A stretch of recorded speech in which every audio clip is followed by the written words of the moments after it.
Hello there, Geminis. Welcome to your weekly tarot reading. So I'm going to switch things up a little bit, and I'm going to talk to you about your spiritual advice first. These bottom 5 cards, mainly because I feel like there are some issues that you have to work through. And from there, we'll go into your love reading, because this is going to kind of, it's related to this. So once we clear this energy out of the way, the love reading will make a lot more sense, okay?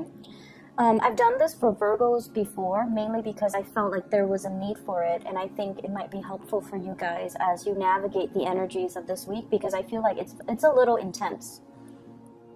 So in terms of your spiritual advice, I feel like the main message for you is to kind of stay in the present moment, count your blessings, and really look at what you do have in front of you. So rather than scanning the horizon for new opportunities, for escapism, for things that you wish, could be there, could come in, for things that you long for, rather than doing that, scanning the horizon and never being completely 100% content, count your blessings, live in the moment, and, take stock of what you have, especially the people that are around you, especially the people that are working towards building something with you, and the people that are, reliable and have always been consistent in their effort and consistent in, their ability to be there for you when you need them.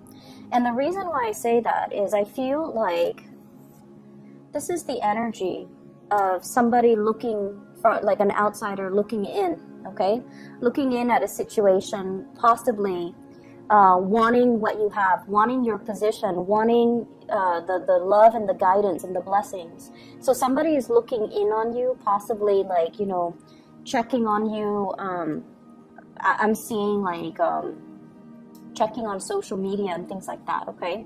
Somebody that's like constantly monitoring what you're doing, how you appear, what you talk about. And I feel like there's a deep sense of this person being quite controlling, wanting to dominate the situation and wanting to tell you, you should do this, you should do that. And so they have this laser beam focus on first your household, your work sector, your ability to lead others as well. So I feel like there's kind of honing in, trying to figure out what you're doing, possibly wanting your position, wanting your work, wanting all the blessings that you have. I don't see an energy of somebody sabotaging you. I don't sense that. But I feel like somebody really wants what you have. And so if it's a job, do the best to your capabilities. Don't leave room for somebody to sneak in from under you and steal things from right under you. If it's a relationship as well, nurture your marriage, nurture your family, nurture your relationship, and embody this energy of the Emperor, trying to do the right thing, trying to follow that voice of reason, that voice of rationality, and taking a stance, okay? So being very firm in what you believe in. So if it's a work situation, if somebody is doing something that you don't like, you can't be passive aggressive. You need to really speak up. So I feel like there is some passive aggressiveness. And I feel like, if somebody does something that we don't like, we need to hold them accountable for the way that they treat us, for the way that they behave. Rather than just saying, oh, I'm going to avoid that person, right? Like the problem doesn't go away if you avoid it.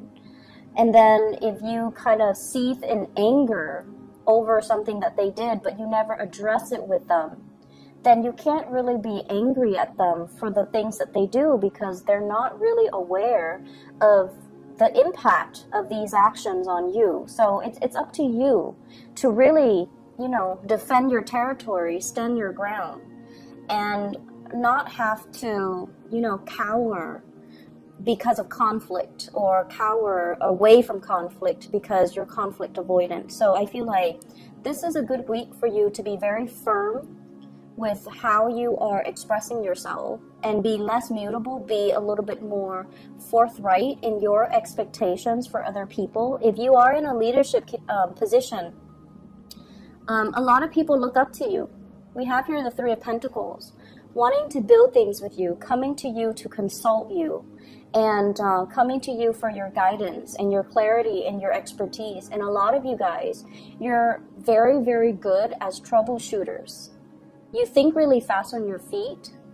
You know a lot of things about a lot of things, and you know how to make problems go away for other people, because you have a knack for problem solving, and you actually enjoy it. So I feel like a lot of people will be coming to you for opportunities for consultation, for advice, for clarity. And I see younger people as well, and I also see like older. So I see like not a you know, like a wide spectrum when it comes to age, but I feel like people who are very, very young, and then people who are a lot older than you. And the ones that are older than you, honestly, they're pushing your buttons, because I feel like for many of you in positions of power, you might be very, very young, and they're looking at you kind of skeptically. They feel as if you haven't really earned your stripes. You haven't have the years of experience under your belt, but nonetheless, you're very good at what you do. And so they come to you kind of like with a challenging stance, and they're coming to you in a very antagonistic way. So these are like the older folks. And I feel a lot of it has to do with their own, you know, insecurities, their own issues that they're projecting on you. But more than anything, stand your ground. Talk to them as if, you know, age doesn't really matter. Talk to them with that voice of authority, and really, really stand up for what you believe in. So never mind the age gap. Just be very clear when you communicate, and be very firm when it comes to what you expect from other people, okay? So age does not matter. It should not matter when you're trying to lead others. So I feel like in the home environment, it's the same type of energy, where some people feel like they're older than you. They have more knowledge, more wisdom, more insights, and that's not always the case, okay? Our worldview is determined by our life experiences. And so I already see like clashes when it comes to generational gaps. You know, how do we raise the kids?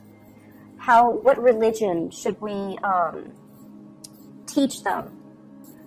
You know, like how do we get a situation sorted out when there are too many people involved? So for example, if it's a marriage, and the in-laws are involved, and everyone is putting in their 2 cents when the marriage is between you and the partner and the children. So I feel like there are a lot of people meddling in your affairs because they're overstepping their boundaries. I mean, they mean well, but they're overstepping their boundaries, and they're giving you advice that's not really appropriate for you.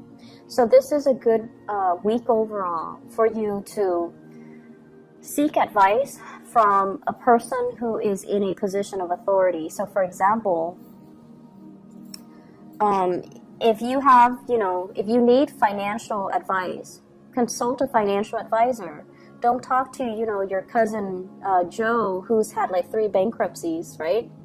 And then if you need marital relationship advice, consult a therapist, see a marriage counselor. Don't talk to your mom and dad who might have a very tenuous relationship with one another. So learning to ask for help from the right people, and then learning as well to really stand your ground and figure out what you need and demand it of other people. So it's not a great week for you to compromise. It's a great week for you to assert your authority and assert, you know, be a little bit more fixed, be a little bit more, I want to say, and no offense to anyone watching this, be less of a Gemini, less of a Libra, and be a little bit more fixed like an Aquarius. Because I feel like, you know, there are things that you cannot compromise on. And if the things are values related, it is really, really important for you to stand your ground, okay? So that's going to allow me to segue into the love relationship sector, because I feel like there's conflict coming into the picture. So the first thing I have here is the Three of Swords. The Three of Swords is a situation where a lot of words have been said. A lot of things have been out in the open that we can't really take back. A lot of, it's like too many things have happened. Too much has been said. Where do we go from here? But I feel like this process of unearthing these things that are problematic, that we have swept under the rug, or that we have ignored, or, you know, that we've never addressed with the other person, these things are meant to come out. These things are meant to come out into the open so that we can deal with them. Because, you know, the more we love somebody, the more they're gonna push our buttons, right? And the more time we spend with someone, the more good times and bad times start to build up. And so I feel like if things are not addressed, this is the week where they implode. This is the week where we talk about, I did all of this. What did you do? And then the other persons are like, well, I did all of that too. What did you do? So it's like keeping scores of that internal side of you where, you know, as the twins, I feel like you want your partner to be like you. You want your partner to intuitively understand you. And you feel like if it's my soulmate, if it's somebody I'm meant to be with, they should understand me without me talking. Well, it doesn't really make sense. No one can intuitively and empathically sense what you need. And even then, you know, they're probably going to be picking things up like 75% of the time, rather than every single time. So it's really important for you to talk and communicate and not let things build up to this point, okay? And this is a really great battle, I feel like, between a relationship partner. And the reason I say that is we have here the Queen of Swords and the King of Swords. So air energy, a lot of communication, not a lot of feelings, not a lot of emotions. And so no one is really speaking from the heart. They're speaking from a space of calculation, keeping tabs, keeping scores. I did this, you did that. So it's a very cold, detached, and almost antagonistic type of a vibe that I'm getting here. You might be dealing with another air sign, so an Aquarius, a Gemini, or a Libra. And this is the Gemini card. She has like two faces to her. So I feel like this might be the partner that you're dealing with. You have somebody that is really good with animals. You have someone who is, I'm getting like an Ivy League type of education. So somebody that might have multiple degrees. They're very, very intelligent. They're very worldly. They're less, I want to say like, they're not like materialistic. So, you know, money doesn't really mean a lot to them. They care about higher ideals, higher values. They might also be like a social entrepreneur, a philanthropist. They want to fight a good fight. They want people to be well fed and happy. So you've got somebody who is like, it's an air sign, but I feel like more, they're a little bit more idealistic.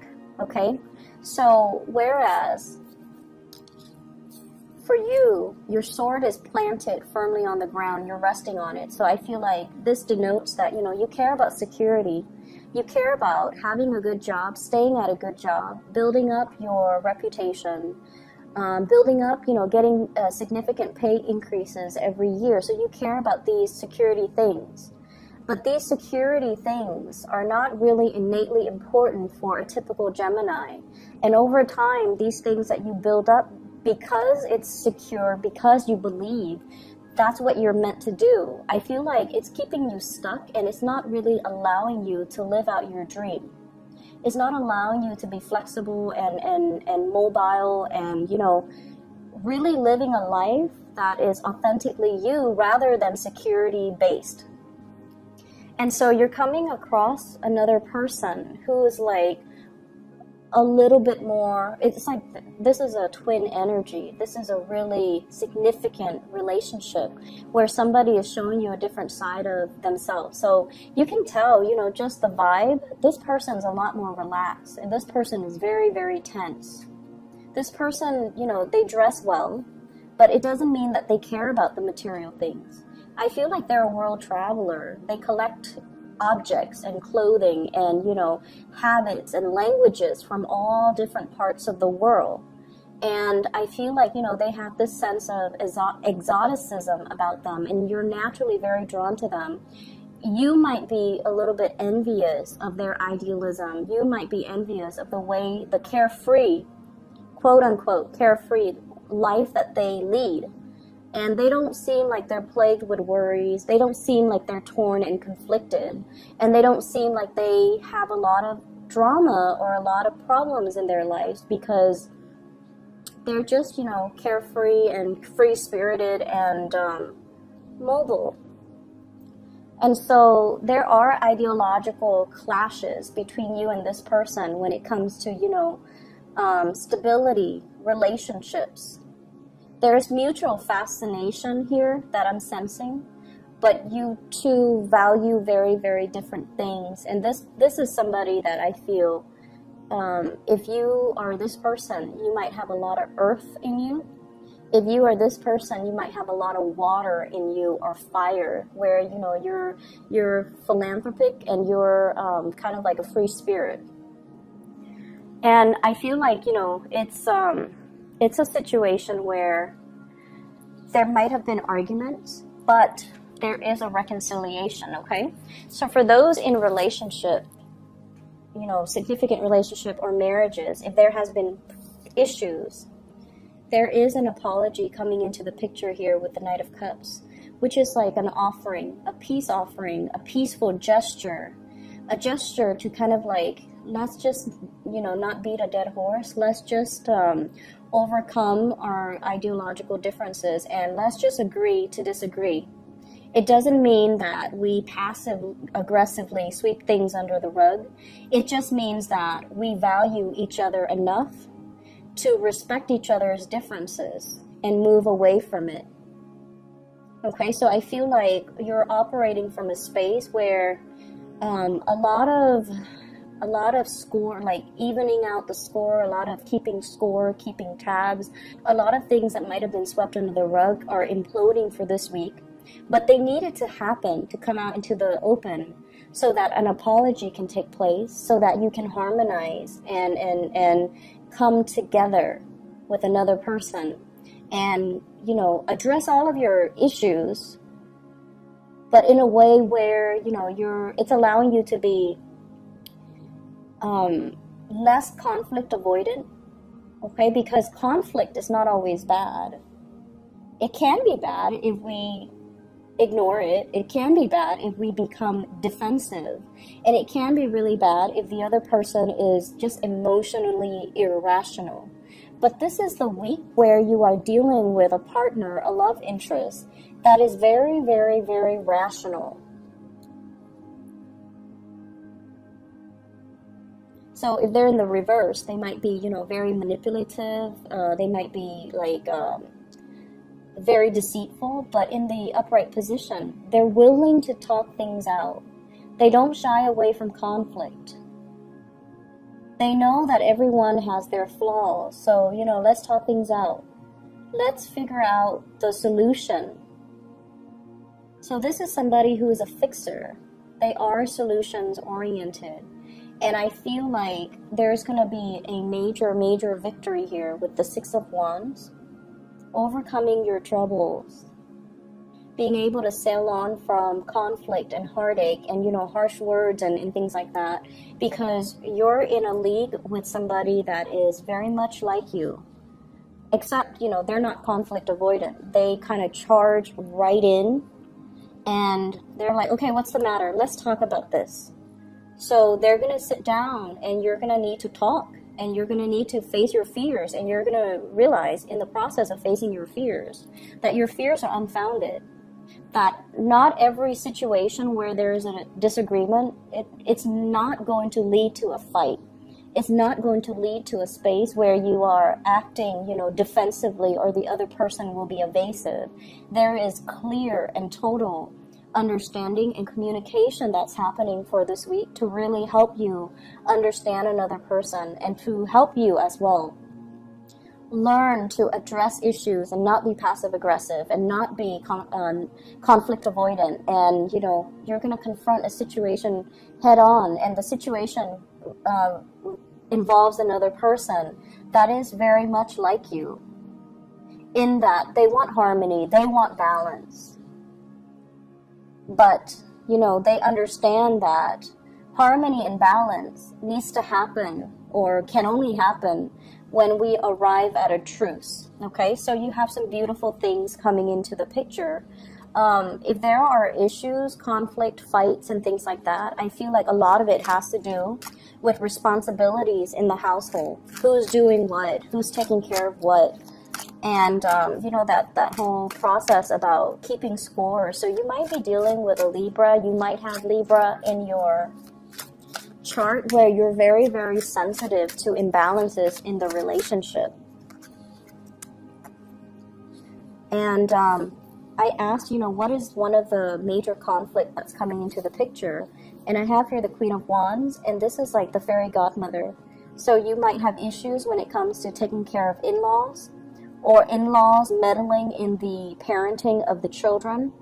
You might also, I'm sensing this, but not so much, you might have somebody that's interfering in your relationship. Hence, you know, somebody is like on the outside looking in. Okay, so just be very careful about that. All right, so I hope the reading is helpful for you, Gemini.